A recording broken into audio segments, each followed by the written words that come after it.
Chapter 5 money and banking. Banking से पहले हमें मनी पढ़ना पड़ेगा। मनी क्या होती है? मनी में बहुत कुछ नहीं है। मनी के अंदर सिर्फ एक कॉन्सेप्ट आप पढ़ोगे कि ये होता क्या है। मनी को जो हम रूटीन में इकोनॉमिक्स किस लिए पढ़ रहे हैं? मनी के ट्रांजेक्शन के लिए कि मॉनेटरी ट्रांजेक्शन जिस भी सेंस में हो रहा है, मनी आ रही है, मनी जा रही है, या हमारे पास आई फिर यहाँ से किसी और के पास गई, फिर वहां से किसी और के पास गई, तो यही सप्लाई जो है चारों तरफ घूमती रहती है। ये मनी फ्लो चारों तरफ घूमता रहता है। तो इकोनॉमिक्स हम बेसिकली किसके लिए पढ़ते हैं?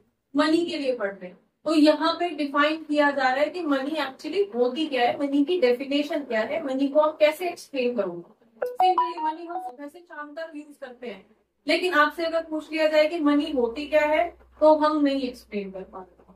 ठीक है, तो मनी की डेफिनेशन क्या होती है? एम मनी सप्लाई एक टर्म होता है, उसका मीनिंग क्या होता है, उसका नेचर क्या होता है, और मनी किस किस फॉर्म में पब्लिक के पास में पाई जाती है, उस फॉर्म को हम यहाँ पे पढ़ेंगे। ठीक है, और इसी स्टडी एक चैप्टर है बैंकिंग। तो बैंकिंग के अंदर हम मनी किस तरह से ट्रांजेक्ट होती है, किस तरह से सप्लाई होती है, किस तरह से बैंकिंग सिस्टम के अंदर मनी क्रिएट की जाती है, वो सारी चीजें हम एक साथ। अब आपके सिलेबस में ये दोनों चैप्टर जो है अलग अलग करके दे रखे हैं, डजंट मैटर, चैप्टर ये एक ही होता है, एक यूनिट की फॉर्म में आप लोगों को 12th क्लास के अंदर दे रखे हैं। ठीक है डन। तो मनी एंड बैंकिंग हमारा एक ही चैप्टर है। इस चैप्टर के अंदर हम जो मनी स्पेसिफिकली अलग से करके दे रखा है, उसके अंदर हम सिर्फ ये समझेंगे कि मनी क्या होती है, और जब मनी नहीं थी तब क्या इकोनॉमिक्स नहीं चलती थी। हम जब से पढ़ना हमने इकोनॉमिक्स को शुरू किया है, हम हमेशा बोल रहे हैं जब भी मॉनेटरी ट्रांजैक्शन होगी किसी भी सेंस में, छोटी बड़ी, 1 रुपए की, 1 करोड़ की, 10 करोड़ की, जो भी ट्रांजैक्शन हो रही है, वो इकोनॉमिक एक्टिविटी के अंदर रिकॉर्ड की जाती है और वो इकोनॉमिक को रिप्रेजेंट करती है। लेकिन जब मनी नहीं थी तब क्या इकोनॉमी नहीं चलती थी? तब भी चलती थी। तो उस टाइम पे किस तरह से काम होता था, किस तरह से इकोनॉमी को रन किया जाता था, वो हम यहाँ पे इस चैप्टर के अंदर बेसिकली समझेंगे। ठीक है, तो मनी होती क्या है? मनी से पहले आप ये समझो कि मनी से पहले जब मनी नहीं हुआ करती थी, मनी कब से होती है? कुछ आइडिया आप बता सकते हो कब से होती होगी मनी? मतलब कोई आइडिया? इंडिपेंडेंस के टाइम से मनी स्टार्ट हुई है, या उससे पहले स्टार्ट हुई है क्या, या उससे पहले भी कोई और एक ऐसा कॉन्सेप्ट था जो बिना मनी के एग्जीक्यूट हो पा रहा था? बोलो कोई कॉन्सेप्ट था? हाँ, कौन सा कॉन्सेप्ट था? Barter exchange. Barter exchange system, okay fine.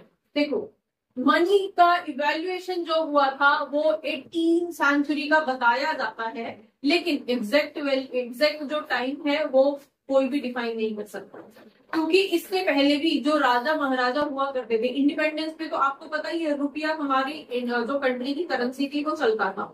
ठीक है, लेकिन इससे भी पहले जो राजा महाराजा हुआ करते थे, जो मुस्लिम लीडर्स हमारी कंट्री के अंदर आए, उन लोगों ने भी अपनी कुछ शर्फियां जिसको बोलते थे, अपनी कुछ करेंसी बोला जाता था, अपनी कुछ करेंसी, अपनी कुछ डिनोमिनेशन के कुछ पॉइंट्स वगैरह उन्होंने डेवलप किए थे, उनके थ्रू एक्सचेंज होता था उनके किंगडम में।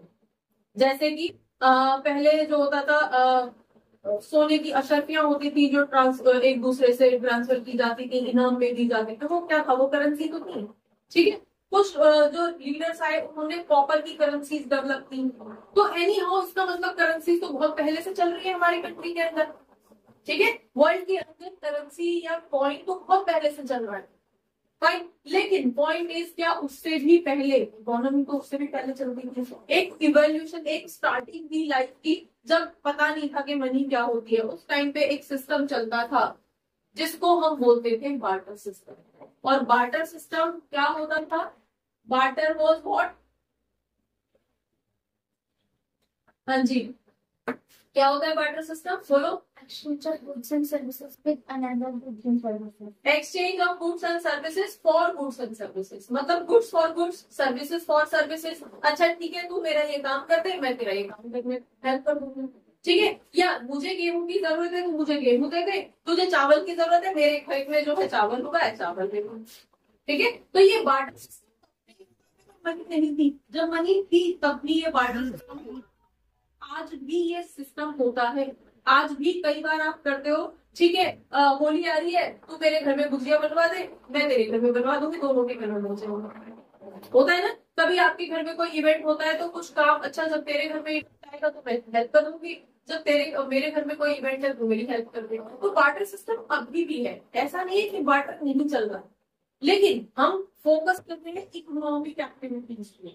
अब ये बार्टर सिस्टम जो है एक सेकेंडरी सिस्टम बन गया है, एक ऑप्शनल सिस्टम बन गया है कि अगर आप चाहो तो ये सिस्टम अडॉप्ट कर सकते हो, ना चाहो तो मत करो। लेकिन जो एक वाइडली एक्सेप्टेड है, जो जिसपे ये बुक लिखी गई है इकोनॉमिक्स, उसका जो बेस है दैट इज मनी। ठीक है, तो मनी कैसे आया, कैसे रोल में आया, क्यों आया, क्या जरूरत पड़ी, जब ये बार्टर सिस्टम चल रहा था तो फिर क्यों इस मनी की जरूरत पड़ी। तो यहाँ से आप समझोगे कि बार्टर सिस्टम के कुछ ड्रॉबैक्स रहे जिनकी वजह से मनी को इवेल्युएट करना पड़ा या मनी को एक बेस बनाना पड़ा। ठीक है, तो बार्टर सिस्टम होता क्या था, गुड्स फॉर गुड्स। हम यहाँ पे लिखेंगे कि गुड्स के बदले में आप गुड्स प्रोवाइड कर रहे हो, किसको, कंज्यूमर टू कंज्यूमर हो सकता था, यूजुअली बिजनेस तो है नहीं, नॉर्मली हम एक दूसरे से consumer to consumer goods for goods जो है सामान या सर्विसेज एक्सचेंज करती है। फाइन, तो उसके लिए क्या होना जरूरी था, जैसे कि मुझे जो है खेतों में काम करने के लिए बैलों की जरूरत है, ठीक है, और उनको अपने जो गुलम कार्ट है उसमें लगाने के लिए घोड़े की जरूरत है। मेरे पास घोड़ा है, उनको दे दिया, उनके पास जो बैल है उन्होंने मुझे दे दिए, दोनों का एक पैरेलल ट्रांसफर था, हो गया, इजीली हो गया, कोई प्रॉब्लम नहीं। प्रॉब्लम कहाँ पे आई, जब उसको तो चाहिए घोड़ा, भाई, और मुझे मेरे उसके बदले में वो जो दे रहा है, वो सपोज गेहूं दे रहा है या कुछ दे रहा है और उसकी जरूरत मुझे नहीं है, या बदले में उसको जमीन देनी पड़ रही है, उसके पास और कुछ नहीं है देने के लिए, तो क्या ये फेयर ट्रांसफर है, नहीं है। फाइन, तो यहाँ पे क्योंकि फेयर मेजरमेंट नहीं था किसी चीज का, क्योंकि फेयर ट्रांसफर नहीं था किसी चीज का, क्योंकि डुअल जो रिक्वायरमेंट है जिसकी, लाइक मुझे जिस चीज की जरूरत है उसके पास अवेलेबल है, उसको जिस चीज की जरूरत है वो मेरे पास अवेलेबल है, तो इसको बोलते हैं डुअल कंसिडेंस ऑफ वन। ठीक है, डुअल एस्पेक्ट, दोनों को वही चीज चाहिए जो एक दूसरे के पास है, तो ऐसा होना भी जरूरी नहीं है और मोस्टली प्रॉब्लम नहीं आती ऐसा नहीं। ठीक है, तो बार्टर सिस्टम समझ में आया, बार्टर सिस्टम होता क्या है, गुड्स फॉर गुड्स। तो यहाँ पे जो इसके ड्रॉबैक्स बने, मेनली एग्जाम के अंदर जो क्वेश्चन आता है वो ये भी बन के आता है कि बार्टर सिस्टम के ड्रॉबैक्स क्या थे, या मनी का इवेल्युएशन क्यों हुआ इकोनॉमिक के अंदर। तो मनी का इवैल्यूएशन क्यों हुआ, उसके लिए भी आपको अगेन बताना यही पड़ेगा कि बार्टर सिस्टम के ये ड्रॉबैक्स रहे, इसकी वजह से मनी को मिस बना। ठीक है, तो क्या क्या ड्रॉबैक्स थे, कई बार स्पेसिफिकली आपसे ड्रॉबैक्स का नाम दे के पूछ लिया जाता है, इस ड्रॉबैक्स के रेफरेंस में आप बार्टर सिस्टम को एक्सप्लेन करेंगे। ठीक है, या मेजरमेंट प्रॉब्लम के रेफरेंस में आप बार्टर सिस्टम को एक्सप्लेन करिए, डबल कोइंसिडेंस ऑफ वांट के रेफरेंस में आप बार्टर सिस्टम को एक्सप्लेन करिए। इस तरह से कोई स्पेसिफिक चीज आपको दे दी जाएगी, सेंटेंस दे दिया जाएगा, उसके बेस में आपसे बोला जाएगा कि बार्टर सिस्टम को एक्सप्लेन करें। ठीक है, तो क्या क्या ड्रॉबैक्स रहे हैं, क्या क्या लिमिटेशंस रही हैं। सबसे पहले तो limitation is lack of double coincidence, double coincidence of wants।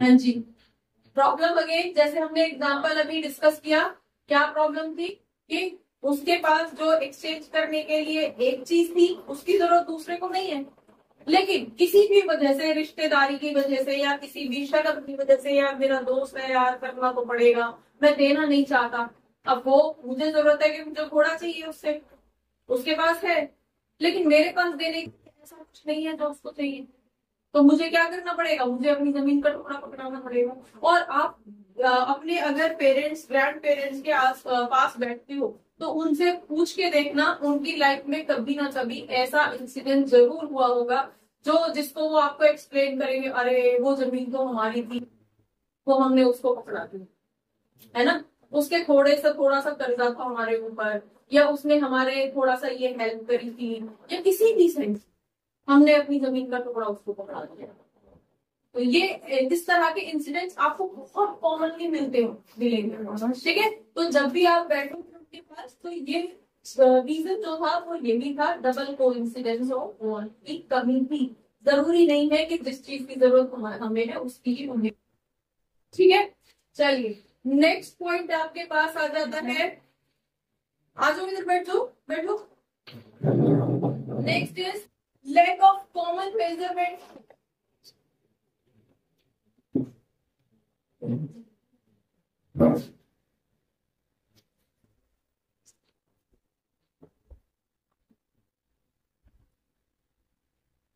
Lack of common measurement of values goods.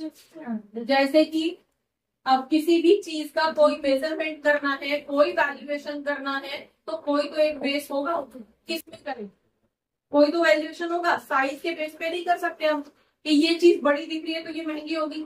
Like बदले में अगर आपको कोई चीज आपको दी गई है उसने, और बदले में आपने एक गोल्ड का कुछ पकड़ा दिया, बहुत सारे इंसिडेंट्स आपको मिलेंगे जब आपकी दादी या कोई ये आपको बताएगी कि वहां जो मेरा वो गले का था ना इतना मोटा वाला, कुछ कुछ बोलते थे उन वर्ड्स को, वो मैंने उसको पकड़ा दिया। तो वो कहीं ना कहीं यही वाला सिस्टम था जो अप्लाइड था, और उसको खुशी खुशी उन्होंने नहीं किया, इसलिए बार्टर सिस्टम को फेल होना पड़ा, ठीक है। नेक्स्ट पॉइंट आपके पास आ जाता है deferred payment, lack of deferred payment. Deferred payment is deferred payment meaning instalments. जैसे आप अभी कुछ भी खरीदते हो तो आप इंस्टॉलमेंट में पेमेंट कर सकते हो। आप गाड़ी खरीद रहे हो, आपको उसका एक प्रॉपर वैल्यूएशन पता है कि इसकी वैल्यूएशन 10 लाख रुपए है, 10 लाख रुपए को आप एक टाइम पीरियड में डिवाइड कर सकते हो और इंस्टॉलमेंट कर सकते हो, ठीक है। अगले 10 सालों तक मैं 1-1 लाख रुपए अगर एनुअल बेसिस पे भी दूंगा तो मेरा ये इतने ड्यूरेशन के अंदर 10 साल के अंदर पूरा हो जाएगा, पेमेंट हो जाएगी और ये ऐसे पूरा हो जाएगा, फाइन। तो एक वैल्यूएशन था, एक डेफर्ड पेमेंट सिस्टम जो अब अवेलेबल है, वो डेफर्ड पेमेंट सिस्टम उस टाइम पे नहीं था। अब उस टाइम पे अगर हमें कोई चीज चाहिए थी तो हमारे पास ये ऑप्शन नहीं था कि हम उसको थोड़ा थोड़ा करके पेमेंट करें, ठीक है। तो ये यहाँ पे आके फेल हुआ था, ठीक है। नेक्स्ट पॉइंट है lack of store of value, then lack of store. Store का मतलब हर चीज स्टोर नहीं की जा सकती। अगर आप बदले में सब्जियां ट्रांसफर कर रहे हो, उससे हमने कुछ ले लिया, गेहूं ले लिया, गेहूं 1 साल के लिए स्टोर किया जा सकता है, लेकिन उसके बदले में उसने अगर हमें अपने खेत की सब्जियां दे दी, तो क्या वो पॉसिबल है? क्या वो फेयर ट्रांसफर था, फेयर डीलिंग थी? तो अगर वो फेयर डीलिंग नहीं थी तो बार्टर सिस्टम कोई खुशी खुशी अडॉप्ट करेगा क्या? ठीक है। तो अगर वो फेयर डीलिंग नहीं थी तो भी कोई खुशी खुशी इस सिस्टम को अडॉप्ट नहीं करेगा। तो ये कुछ रीजंस बने जिसकी वजह से बार्टर सिस्टम को फेल होना पड़ा। यहां तक किसी को कोई इशू?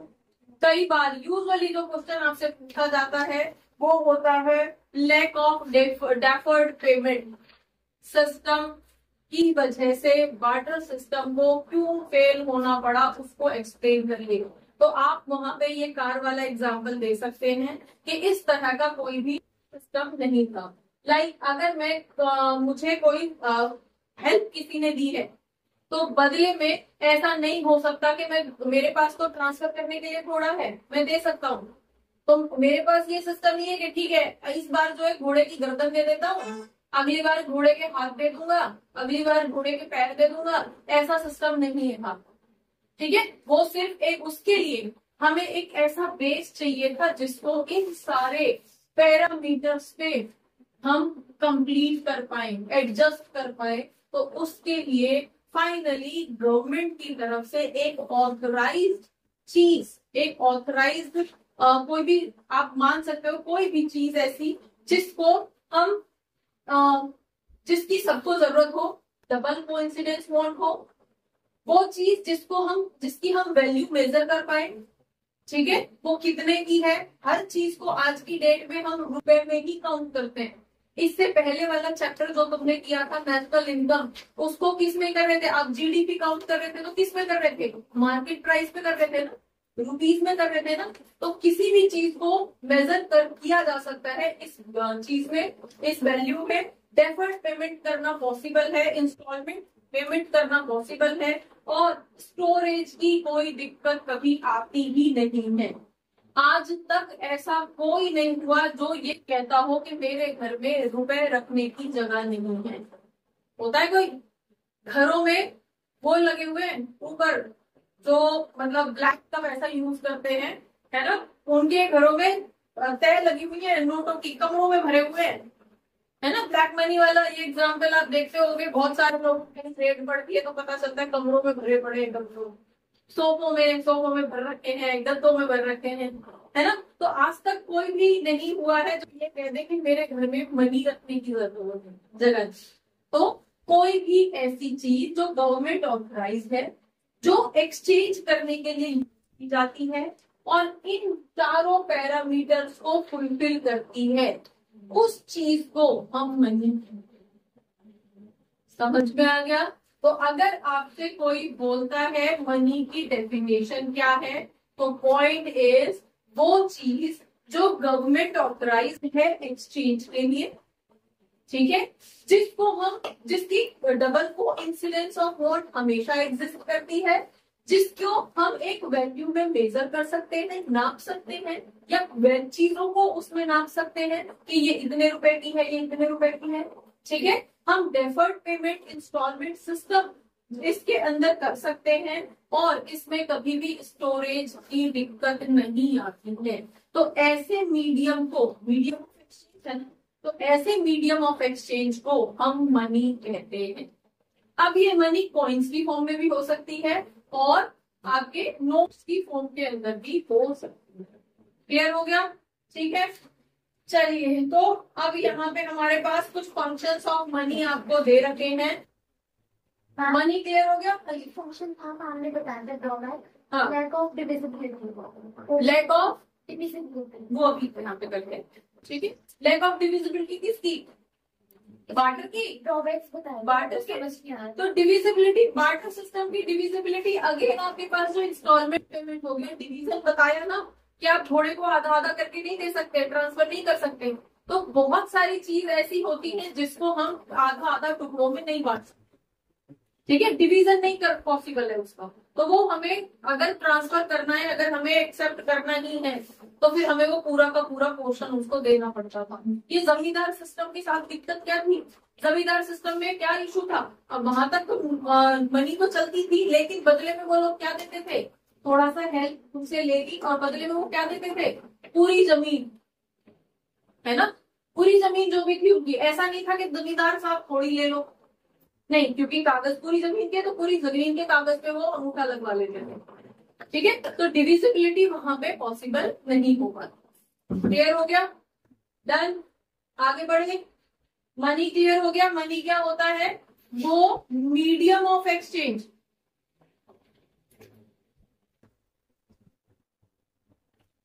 ठीक है, जिसके अंदर ये सारी इश्यूज सॉल्व हो जाते हैं, या ये सारी जो है कैरेक्टरिस्टिक्स हो सकती है, ये प्रॉब्लम्स नहीं होते हैं। अब मनी के यहाँ पे आपको दो फंक्शंस दे रखे हैं, कौन से, एक प्राइमरी फंक्शन और एक सेकेंडरी फंक्शन, ठीक है। प्राइमरी फंक्शन क्या होगा मनी का, प्राइमरी तो वो एक्सचेंज के ही काम आएगी। कोई भी चीज खरीदो, पैसा दो, खरीदो, ठीक है। कोई चीज आपसे खरीदनी है, वो पैसा दे, आपको वो सामान खरीदनी, फाइन। तो प्राइमरी फंक्शन क्या है, ये एज अ मीडियम यूज किया जाता है, medium of exchange, fine. Medium of exchange होना इसकी जो है प्राइमरी प्रॉपर्टी है कि पैसा जो है वो सिर्फ और सिर्फ, मतलब मेनली जो है वो कुछ भी सामान खरीदने या बेचने के काम में लाया जाता है, ठीक है। अगर हम सर्विसेज प्रोवाइड कर रहे हैं, बदले में पैसा ले रहे हैं, अगर हमें कोई सर्विसेज प्रोवाइड कर रहा है बदले में पैसा ले रहा है, या कोई गुड्स प्रोवाइड हो रहा है, गुड्स सेल हो रही है, गुड्स परचेज हो रही है, तो अगेन वहां पे जो है पैसे का ही एक्सचेंज होता है। दूसरा मेजर ऑफ वैल्यू, मेजर करना पॉसिबल हो जाता है। मेजर करना मतलब किसी भी चीज को, कोई भी XYZ चीज है, किलोमीटर की जमीन है, कोई भी किलोमीटर की जमीन है, तो उसको भी, किलोमीटर को भी हम रुपए में कन्वर्ट कर लेते हैं। कितने किलोमीटर की जमीन, कितने रुपए की, कितने लाख रुपए की। भाई छोटी सी 1 लीटर दूध है, लीटर की कैपेसिटी है, मतलब अलग अलग यूनिट्स है किसी भी चीज के लिए। मनी के अंदर कन्वर्ट करना या मनी के अंदर उसका वैल्यूएशन करना पॉसिबल होता है। तो दूसरा इसका फंक्शन जो है वो आपका कन्वर्जन है या फिर वैल्यूएशन। ठीक है। नेक्स्ट सेकेंडरी फंक्शंस के अंदर आपके पास क्या आ जाएगा, standard of deferred payment. Means आपके दो जो वो थे फंक्शंस थे वो इसके अंदर आ जाएंगे। डेफर्ड पेमेंट मीन्स इंस्टॉलमेंट यहां से पॉसिबल है। मनी को हम तोड़ तोड़ के पेमेंट कर सकते हैं, थोड़ी थोड़ी पेमेंट करके हम एक बड़ी पेमेंट बना सकते हैं, या थोड़ा थोड़ा पैसा अगर हमें रिसीव होता है, एक बड़ा अमाउंट हमें रिसीव हो सकता है। दूसरी, इसको स्टोर करने की कभी भी प्रॉब्लम नहीं आती है, स्टोरेज इशू हमारा यहाँ पे सॉल्व हो जाता है। ठीक है। इसको बोलते हैं asset function of money. Asset function of money मतलब हम पैसे को पैसे की फॉर्म में तो स्टोर कर ही सकते हैं, बट हम पैसे को किसी और फॉर्म में भी स्टोर कर सकते हैं। पैसे को हम जमीन की फॉर्म में स्टोर कर सकते हैं, पेपर्स लाके आपने लॉकर में रख दिए, आज तक कोई प्रॉब्लम नहीं है, रखे हुए हैं, जमीन कहीं नहीं जा रही। ठीक है। आपने गोल्ड में इन्वेस्ट कर दिया, गोल्ड आपके पास छोटा सा, इतना सा गोल्ड इतने सारे पैसों का आ गया, उसको इजीली आपने स्टोर कर लिया। ठीक है। तो ये कभी भी यहाँ पे स्टोरेज की प्रॉब्लम नहीं आती है। तो फाइनली मनी इज एनीथिंग, कुछ भी जिसको मीडियम ऑफ एक्सचेंज के तौर पे यूज किया जा सकता है और जिसमें ये प्रॉब्लम्स नहीं आती हैं, उसको हम, उस मीडियम ऑफ एक्सचेंज को हम मनी कहते हैं। ठीक है। क्लियर। अब लीगल डेफिनेशंस के नाम पे आपको अलग अलग कुछ डेफिनेशन दे रखी है, जैसे कि legal tender money. Legal tender money मतलब गवर्नमेंट की तरफ से लीगली जिसको ऑथराइज किया गया है, उस मनी को हम लीगल टेंडर मनी कहते हैं। अब ये आपके पॉइंट्स भी होते हैं, वो भी गवर्नमेंट के थ्रू ऑथराइज रहते हैं। कई बार शोर मच जाता है ना, 10 रुपए का सिक्का एक्सेप्ट नहीं हो रहा, 10 रुपए का सिक्का नहीं ले रहे हैं, तो क्यों, वहां पे कहीं ना कहीं से कुछ इस तरह के रूमर्स मार्केट के अंदर आ जाते हैं कि वो गवर्नमेंट के थ्रू ऑथराइज नहीं है, वो किसी ने पैसे ही प्रिंट करके या बना के मार्केट में निकाल दिए। ठीक है। 10 रुपए के कॉइन को लेकर कई बार शोर मच जाता है, तो वहां पे क्यों मच जाता है, क्यों नहीं लेते लोग? अगर वहां पे मतलब ये गवर्नमेंट के थ्रू ऑथराइज्ड चीज है दे देते हैं, कोई इशू नहीं है, कोई मना नहीं करता। लेकिन डाउट कब आता है, लोग मना कब करते हैं, जब लोगों को ये लगता है कि गवर्नमेंट में लीगली नहीं और वो की है, सप्लाई की है, इसको कहीं तीसरे बंदे ने बना के अपनी तरफ से मार्केट के अंदर निकाला। ठीक है। तो लीगल टेंडर मनी का मतलब है कोई भी मनी जिसको गवर्नमेंट की तरफ से लीगली अनाउंस किया गया है, लीगली मार्केट में उतारा गया है, और उससे हम अपनी पेमेंट्स उन्हें कर सकते हैं। ठीक है। क्लियर। वो आपका 10 रुपए का नोट हो सकता है, वो आपका 500 रुपए का नोट हो सकता है, वो आपकी कोई भी करेंसी 1 रुपए का सिक्का भी हो सकता है। ठीक है। तो वो हर चीज जो है वो लीगल टेंडर मनी हो ही जाती है। क्लियर। नेक्स्ट आपके पास non legal tender money. Non legal tender money मतलब ऑप्शनल मनी। ऑप्शनल मनी मतलब टाइप्स ऑफ मनी के अंदर एक आपके पास लीगल टेंडर मनी आ गई, और दूसरी आपके पास ऑप्शनल मनी आ गई। ऑप्शनल मनी के अंदर मनी, हाँ जी, लीगल में तो आपके कौन क्या चीज, नोट्स एंड कॉइन्स। ठीक है। नोट्स, कॉइन्स जिसपे गवर्नमेंट की स्टैंप लगी हुई है, जिसको हम फिएट कहते हैं। भाई जिसपे अगर आप कोई भी नोट उठा के देखोगे, एक भी नोट ऐसा नहीं होगा जिसपे आरबीआई गवर्नर के सिग्नेचर ना हो। अगर आरबीआई गवर्नर के सिग्नेचर वहां पे नहीं होंगे तो वो नोट और ऑटोमेटिकली लीगल कैटेगरी से बाहर हो जाएगा। वो लीगल बनता ही तभी है जब आरबीआई गवर्नर उस पर अपनी स्टैम्प, अपना साइन लगा के रिलीज करता है। क्लियर? फाइन हो गया, ठीक है। Next is optional money. अब ऑप्शनल मनी जहां पे आपके पास नोट्स नहीं है, कॉइन्स नहीं है, लेकिन एक दूसरा मीडियम है जिसको मनी के तौर पे ही देखा जा रहा है। जैसे कि आपके चेक्स हो सकते हैं, आप किसी की पेमेंट कर रहे हो, फाइन, तो आप उसको क्या दे रहे हो? चेक दे रहे हो, और वो खुशी खुशी ले जा रहा है। क्यों? क्योंकि उस चेक के थ्रू उसको मनी मिल जाएगी। तो वो क्या हुआ? वो भी कहीं ना कहीं आपका जो है मनी की ही फॉर्म में आ जाता है। तो उस फॉर्म से भी ट्रांसफर जो है, ट्रांजेक्शन जो है मार्केट के अंदर किए जा सकते हैं। क्लियर हो गया? ऑप्शनल मनी आपका बिल्स ऑफ एक्सचेंज आ सकता है, आपका चेक आ सकता है, ठीक है। इस तरह की चीजें जो है वो आपकी ऑप्शनल मनी के अंदर आ सकती हैं। फाइन। बैंक मनी भी, मतलब मेनली इसको बैंक मनी भी बोला जाता है। यार, बैंक के अंदर आपके अकाउंट्स हैं, बैंक के अंदर आप बिल्स ऑफ एक्सचेंज यूज कर रहे हो, बैंक के अंदर आप चेक यूज कर रहे हो, वो सारी चीजें ऑप्शनल मनी के अंदर काउंट हो जाती है। ठीक है। नेक्स्ट पॉइंट आपके पास आ जाता है मनी सप्लाई, जो इम्पोर्टेंट है इस चैप्टर में। मनी सप्लाई, मनी सप्लाई का मीनिंग क्या होता है? जितना भी पैसा मनी समझ में आ गया? ठीक है। मनी सप्लाई का मीनिंग क्या है? टोटल वॉल्यूम ऑफ मनी जो भी हेल्ड करी जा रही है पब्लिक के द्वारा, उसमें मनी सप्लाई है। Total volume of money held by public at a point of time. ठीक है। आपके पास मनी सप्लाई का मीनिंग है कि मनी सप्लाई इन जनरल आप समझो, मनी सप्लाई सपोज एक से दूसरे के पास आई पेमेंट के नाम पे, आपने कहीं से सब्जी खरीदी, उसको पैसे दिए, वो कहीं से खरीद रहा होगा, उसको वो दे उसको देगा, वो कहीं से ले रहा होगा, उसको देगा। इस तरह से मनी जो है वो पूरे साल घूमती रहती है। घूम रही है ना पैसा, एक आपके पास हमेशा नहीं रहता। सैलरी के पैसे घर में पापा के पास आ रहे हैं या घर में जो भी इनकम आ रही है वो आपके पास रुकती नहीं है, वो किसी भी पेमेंट के नाम पे, एक्सपेंसेस के नाम पे आपकी तरफ से निकल जाती है। अब अगेन जिसके पास गई है उसके लिए इनकम थी लेकिन आपके लिए एक्सपेंस था, फिर वो उस पैसे को किसको पेमेंट करेगा? उसके लिए वो एक्सपेंस होंगे। तो इसी तरह से एक्सपेंस और इनकम के नाम पे ये पैसा पूरी कंट्री के अंदर घूमता रहता है। ठीक है। लेकिन ये पैसा आता कहां से? आरबीआई के थ्रू, सेंट्रल बैंक के थ्रू मनी के अंदर डाला जा रहा है। तो जब आरबीआई, जब सेंट्रल बैंक, किसी भी कंट्री का सेंट्रल बैंक एक अमाउंट को, कुछ नोट्स को, कुछ करेंसी को मार्केट के अंदर डालता है, इंड्यूस करता है एक पॉइंट ऑफ टाइम पे, एक डेट पे, सपोज 31 मार्च या 1 अप्रैल 2024 को हम मान के चल रहे हैं कि 10 करोड़ रुपए आरबीआई ने, सेंट्रल बैंक ने मार्केट के अंदर डाले हैं।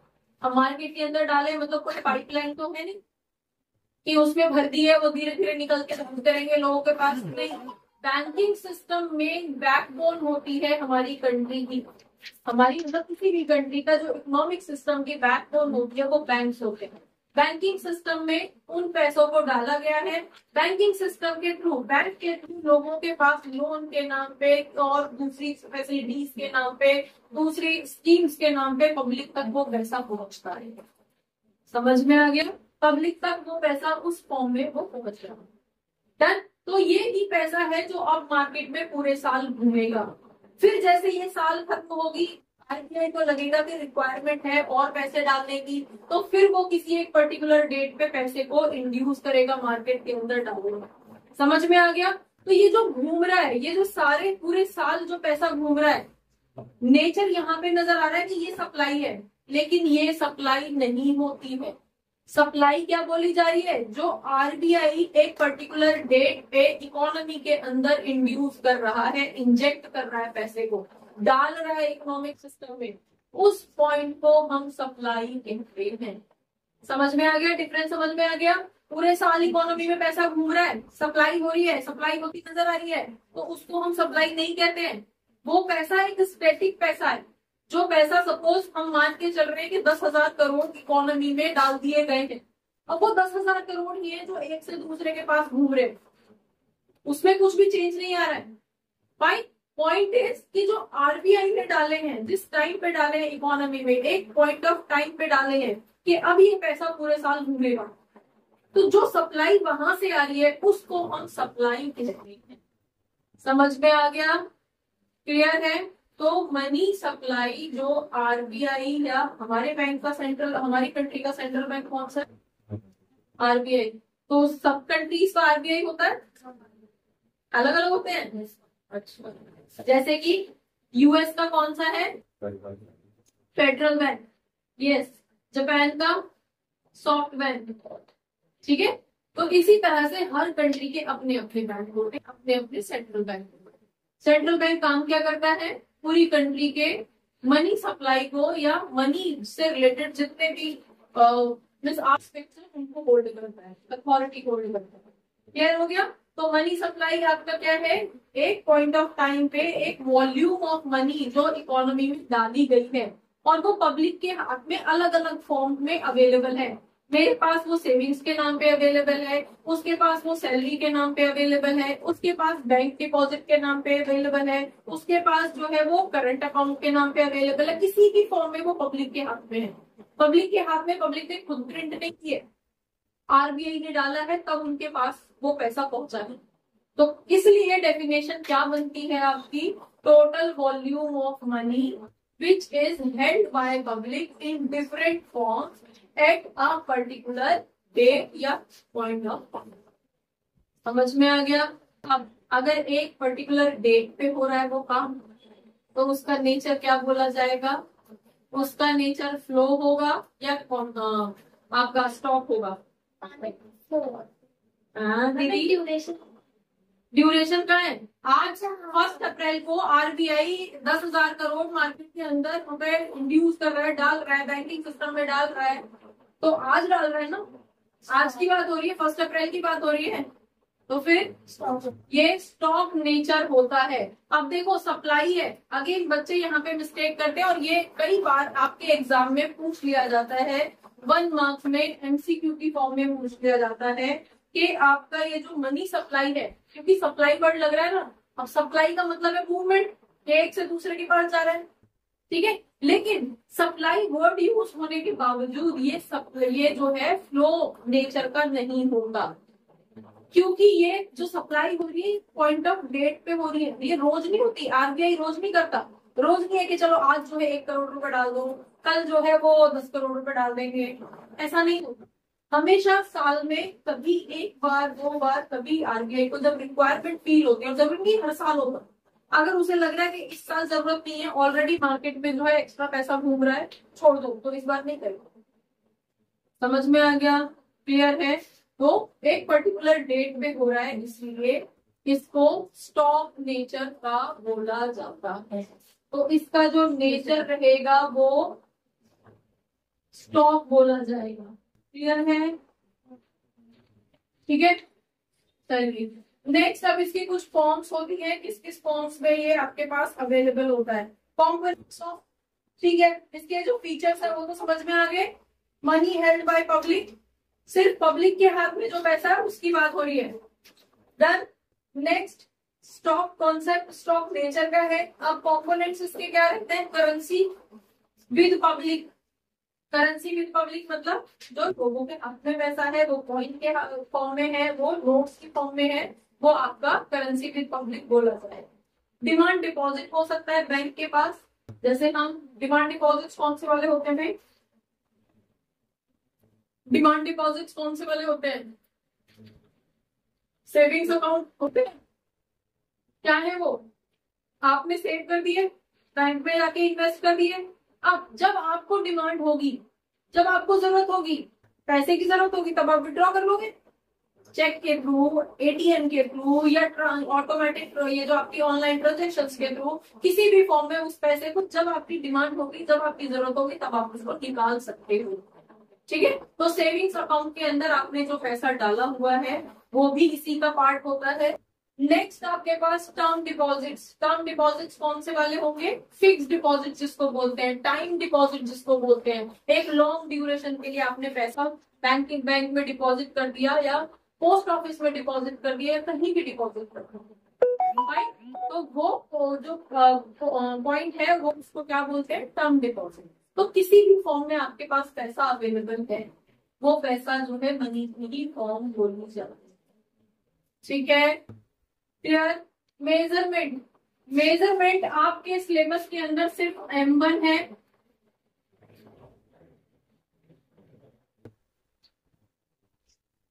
मेजरमेंट के अंदर आपके सिलेबस के अंदर सिर्फ M1 आता है, लेकिन आपके यहाँ पे जो है वो M4 दिया गया है। और जो सिलेबस में MCQ की फॉर्म में आपसे पूछ लिया जाता है, या CUET के अंदर भी आपसे जो पूछ लिया जाता है, वो पूछा जाता है कि M1 ज्यादा लिक्विडेटिंग है या M4, या दोनों के कंपैरिजन में जो है फिक्स्ड कौन सा है, फिक्स्ड नेचर का कौन सा है, या सबसे ज्यादा प्रेफर्ड जो मेजरमेंट है वो कौन सा है।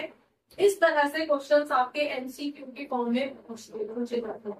तो इस चैप्टर से जो यूजुअली क्वेश्चन बन के आते हैं, वो या तो आपसे पूछा जाता है वाटर सिस्टम का ड्रॉबैक, आपसे डायरेक्टली पूछ लिया जाएगा 3 ड्रॉबैक्स बताइए, 2 ड्रॉबैक्स बताइए, या फिर आपको एक स्पेसिफिक पॉइंट दे दिया जाएगा, जैसे डेफर्ड पेमेंट के रेफरेंस में वाटर सिस्टम का ड्रॉबैक बताओ। ठीक है, मनी सप्लाई का MCQ। मनी सप्लाई होता क्या है, कई बार ये डेफिनेशन भी आ जाती है। मनी सप्लाई स्टॉक होती है या फ्लो होती है, इस तरह का MCQ आपसे पूछ लिया जाता है। M1, M2, M3, M4 इनमें से कौन सा ज्यादा प्रेफर्ड, मोस्ट प्रेफर्ड कौन सा फॉर्म होता है, इस तरह के छोटे छोटे MCQ इस चैप्टर से बन के आते हैं। ठीक है, तो इम्पोर्टेंट है, लेकिन इससे जो क्वेश्चन बन के आते हैं वो छोटे वाले बन के आते हैं, MCQ की फॉर्म में बन गया। ठीक है, चलिए M1 के अंदर कौन कौन सी चीजें आती हैं? M1 के अंदर आपके पास पब्लिक, जो भी आपके पास करेंसी विद पब्लिक है, अब ये किसी भी फॉर्म में हो सकती है, पब्लिक के हक में जितनी भी करेंसी है, प्लस आपके पास जितने भी डिमांड डिपॉजिट्स हैं, demand deposits with bank other than RBI deposits, RBI reserve के अलावा। ठीक है, plus other deposits with RBI। Other deposits with RBI का मीनिंग क्या है? Other deposits with RBI, other deposits का मीनिंग क्या है? RBI के पास हम बहुत सारे CRR की फॉर्म में पैसा रिजर्व किया जाता है, बहुत सारी फॉर्म में RBI के पास जो नया नोट प्रिंट हो रहा है वो प्रिंट का स्टॉक भी है, वो उसने अभी तक मार्केट के अंदर उतारा नहीं है, स्टॉक हो गए, प्रिंट हो गए, वहां रखा हुआ है, तो क्या उसको हम सप्लाई का पार्ट गिनेंगे? अब मार्केट के अंदर RBI ने 10,000 करोड़ रुपए इंड्यूस किया है, लेकिन प्रिंट करके 12,000 करोड़ रखा हुआ है, तो 2,000 करोड़ तो अभी भी RBI के स्टॉक में रखा हुआ है ना, तो क्या वो 12,000 करोड़ हमारा जो है वो बनेगा? सप्लाई काउंट करेंगे उसको? सप्लाई काउंट किसको करेंगे? जो मार्केट में सप्लाई किया गया है, सिर्फ उस पोर्शन को।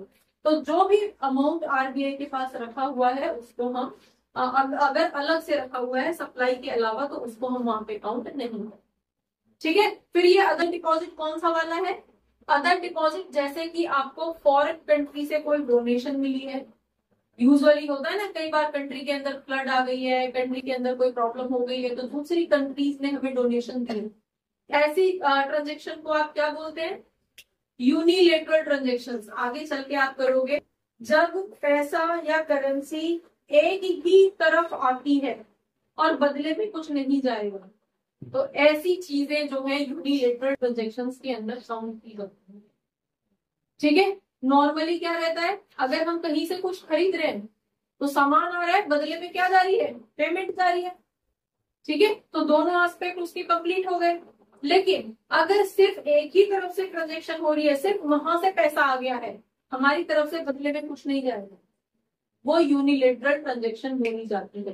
सेम मैनर में हमारे साथ भी हो सकता, नेपाल में कभी अर्थक्वेक आ जाता है तो यूजुअली हम लोग क्या करते हैं? डोनेशंस देते हैं, बदले में कुछ नहीं आता। ठीक है, तो वो यूनिलेटरल ट्रांजेक्शन बोले जाते हैं। तो इस तरह कोई भी पैसा जो आया तो डॉलर में, सपोज हम मान लेते हैं कि दूसरी करेंसी में आया, रशियन रूबल के फॉर्म में आया, तो रशियन रूबल्स का यहाँ पे तो कोई काम नहीं है, हम तो उसको नहीं चला सकते कहीं पे। तो वो बाहर से जब भी पैसा आता है तो किसके पास आता है, किसके थ्रू हम तक पहुंचता है? बाहर से कोई भी पैसा आ रहा है तो हमारी कंट्री का जो रिप्रेजेंटेटिव बैंक है वो हमारा सेंट्रल बैंक होता है, तो वो तो हमारे बैंक को भेजेंगे ना, हमारी कंट्री के बैंक को भेजेंगे। तो वो जो करेंसी आ रही है वो आरबीआई के पास आ रही है, और आरबीआई के थ्रू फिर वो बैंकिंग चैनल्स के अंदर सप्लाई किया जाएगा। तो वो पैसा भी कंट्री में यूज करने के लिए आया है, तो उस पैसे को सप्लाई के अंदर काउंट किया जाए। समझ में आ गया? ठीक है, शक्लें तो तुम्हारी कुछ और बता रही हैं।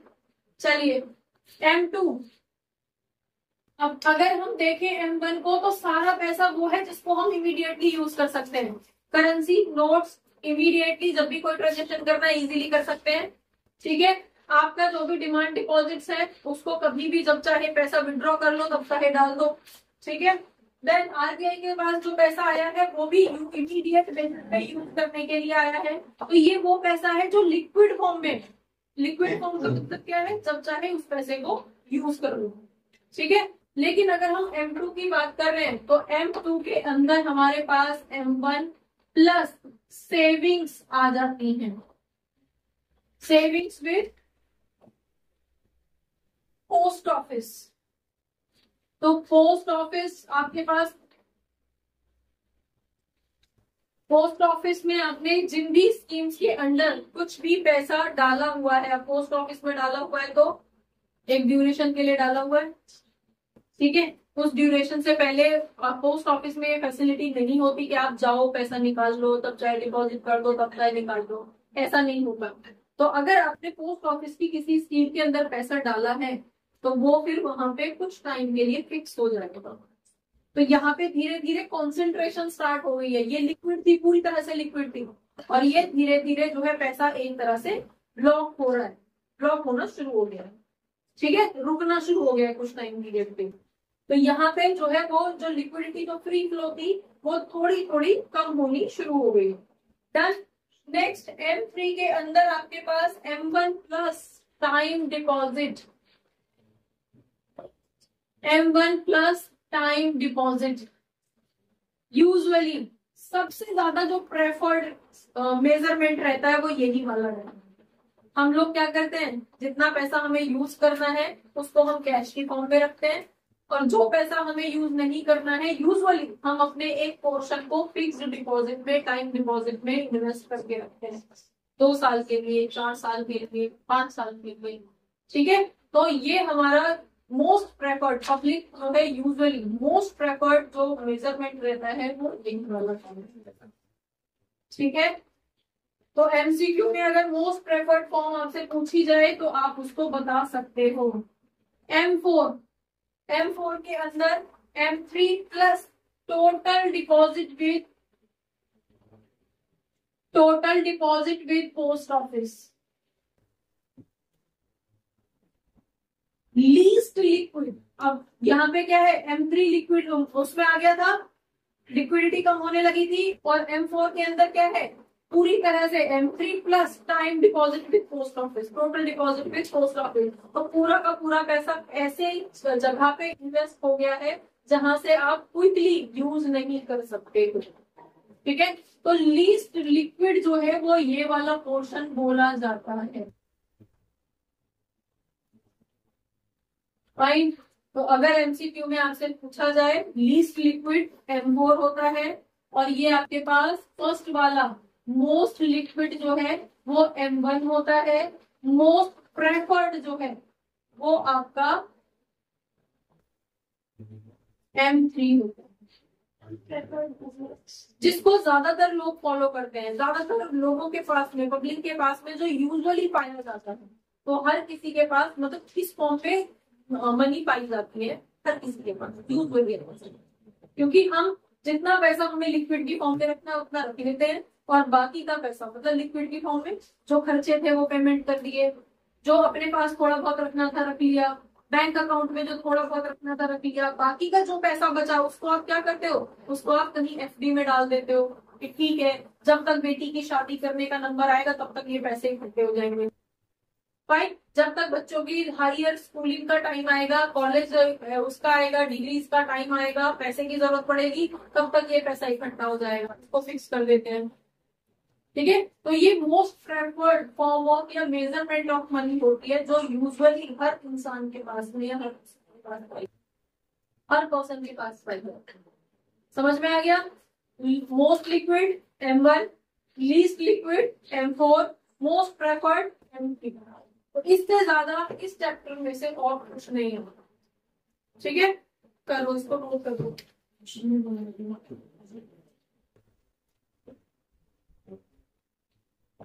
अरे यार ये हिल जाता।